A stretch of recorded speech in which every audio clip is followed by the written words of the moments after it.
I'm going to be introducing a gentleman who enlisted in the U.S. Air Force at 17 years old. He was awarded the Air Force Commendation Medal for Meritorious Service, Vietnam Campaign Medals, and the Air Force Outstanding Unit Award. He is a member of the Disabled American Veterans and the Veterans of Foreign Wars. He earned a Master's of Science degrees in Aviation Management from Columbus University and completed courses that qualified him as a homeopathic practitioner. John trusts Thomas Jefferson's advice: "I will not believe our labors are lost. I shall not die without a hope that light and liberty are on a steady advance." And without any further ado, independent candidate for U.S. Senate, Jon Barrie.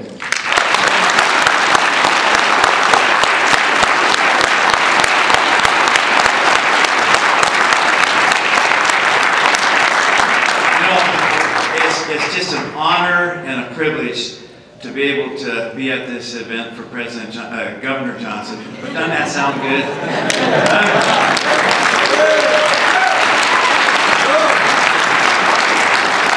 It would do my heart good to be in the Senate with him as president.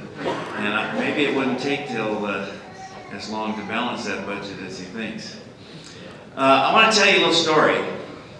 There was his grandfather, and he was talking to his granddaughter, a sharp young lady, and he said, "Do you know what President's Day is?" And she said, "Well, yeah, I know what President's Day is." Now, the grandfather said, "Well, she's pretty smart. Maybe she's going to say something like, you know, we honor our presidents and so on." And she said, "Grandpa, President's Day, that's the day when the president walks outside the White House, and if he sees his shadow, we have one more year of unemployment."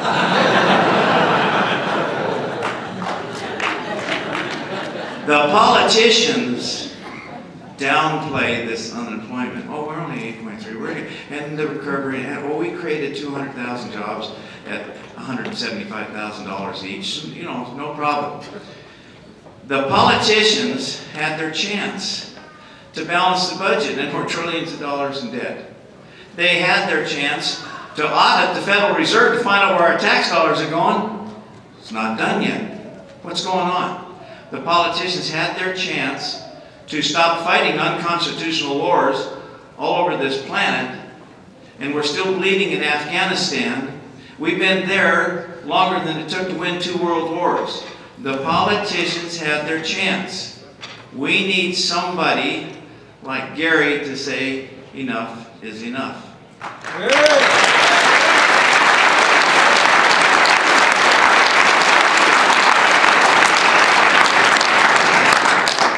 Now Gary, he's fighting a battle. He's Libertarian Party, Independent American Party, Constitution. What in the world? Minor parties? I want to tell you a story. In New Mexico, in order to get on the ballot as a senator, to be on the ballot, you have to collect 6,000 signatures. Republicans, Democrats, around 2,000. Little dichotomy there, I think, right? Okay, so I collected 10,279 and took them to the Secretary of State's office and said, "Oh, I'm going to be on the ballot." 10,000 people, over 10,000 people wanted me on the ballot. So we go there and I get a letter from the Secretary of State that says, "You can't be on the ballot, Mr. Barrie. You are short 277 and you can't get on the ballot." So we go up to Santa Fe, a few of my volunteers, and we go there and we look at some of the names and we find 40 or 50 that are typos. John J. Jones, Inca Street instead of Lucas Street, things like that. And Diana's sitting right there next to me, and I said, "You know, we can find these. These are typos and so on." She said, "Mr. Barrie, if you want to get on the ballot, you'll have to go to court."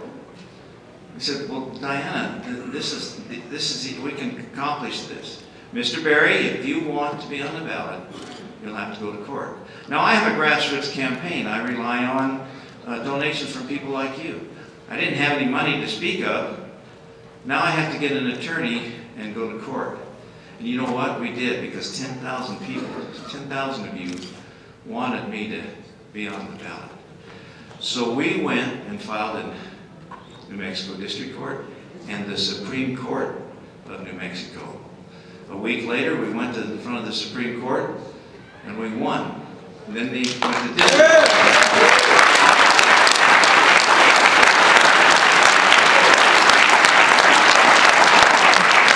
The downside is now I'm $15,000 in debt. But what I'm trying to share is President Gary Johnson, this sounds good. You know, I'm polling 9–10%. Gary's much more than that. Are we in the debates? No. Are minor parties looked at differently? Yes. What can we do? What can we do to get our message across? And that's educate those around you and let them know that there are alternatives to get our country back to the Constitution of the United States of America.